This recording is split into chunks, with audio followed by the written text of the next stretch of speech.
Hello, lovelies. Let's learn how to make banana bread. And so these are the ingredients that I use for my banana bread. Yes. So let's get our warm water. You try to put your hand inside to test if it's very hot. If it's very hot, you mix it with a little bit of lukewarm water or the normal water we drink. Afterwards, you add your sugar and then your yeast. I learned this technique from my mother and it has stayed with me for long because even though I don't usually make bread, but because of this formula, I always get it at a top notch. So, after you have added your yeast, make sure to use your rubber spoon. Yes, we will use a rubber spoon to stir it. I really don't know why I was being told to use a rubber spoon, but if you know the reason why we use rubber spoon to stir, then you can leave your comments for us to also learn. Yes, afterwards you need to cover your yeast and then.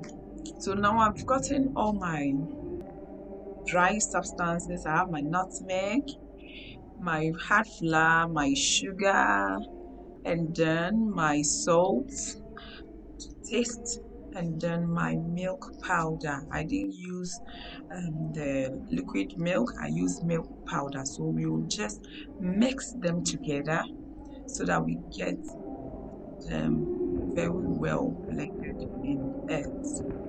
Yeah. So after mixing, or you can even sieve and then you'll be mixing. I was really struggling at that time, so pardon me because I was using my hand to hold the camera and at the same time video. Now let's go to the banana. I use one banana, but you can use more than one banana.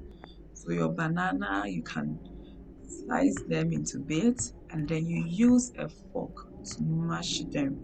So I used the fork to mash them till I had that smoothie texture. Yeah, so it looks so yummy, but I had to use it for my banana bread. And I added this banana mixture to my dry sieved ingredients.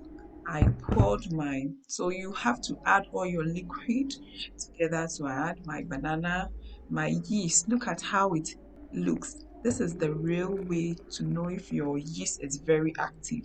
So I poured my yeast and then I added my oil. Yeah. So you will then mix them if you have. I later on added vanilla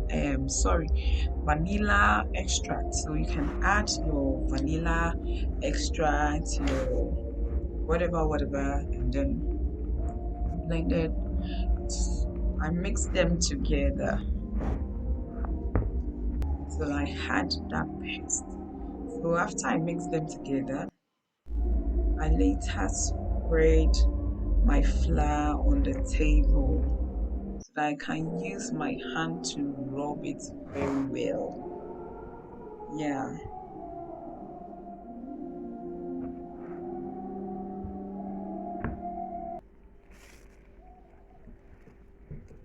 So the flour should be enough for you to be able to rub the paste and then I just had to do it. Yeah.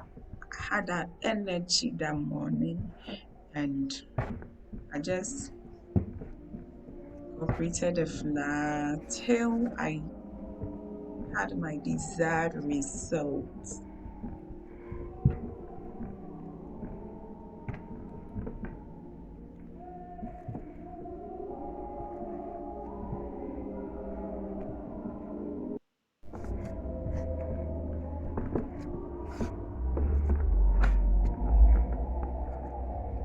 So you could even see the banana in the bread.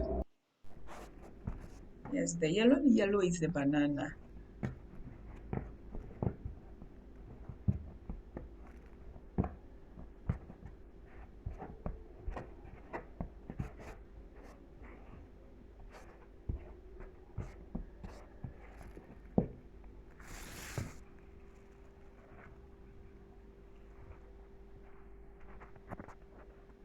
So I divided them into five, and then I put them in a plastic bowl, but the plastic bowl should be oiled or greased with oil.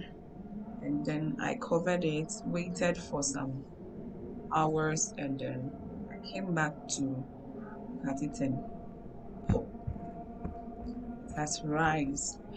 But we had to do it again. Yes, we had to do it again. But this time round, after I was done, I divided them and placed them in my baking tin. I didn't have a bread tin, so I used a cake tin. Yes, so this finally what I had. I still divided them into five, and then I covered it for it to also rise. Afterwards, you take it to our oven and then ready for baking. So let's see how it came out after the rising. I didn't really wait for that much time. Yes, inside the oven. Oh, I'm so excited. I'm just yearning for my banana bread.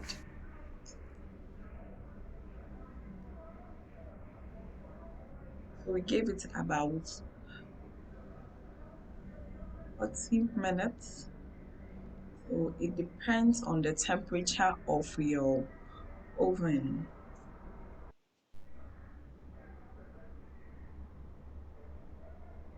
Whilst I was preparing, whilst the oven was, whilst the oven was baking my bread, I was preparing my semolina, seriously. So you can eat this bread.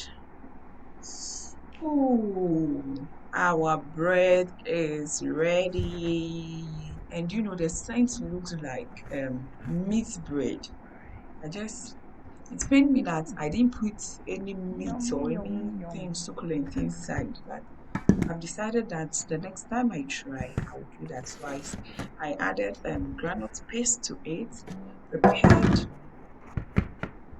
and then I prepared my semolina.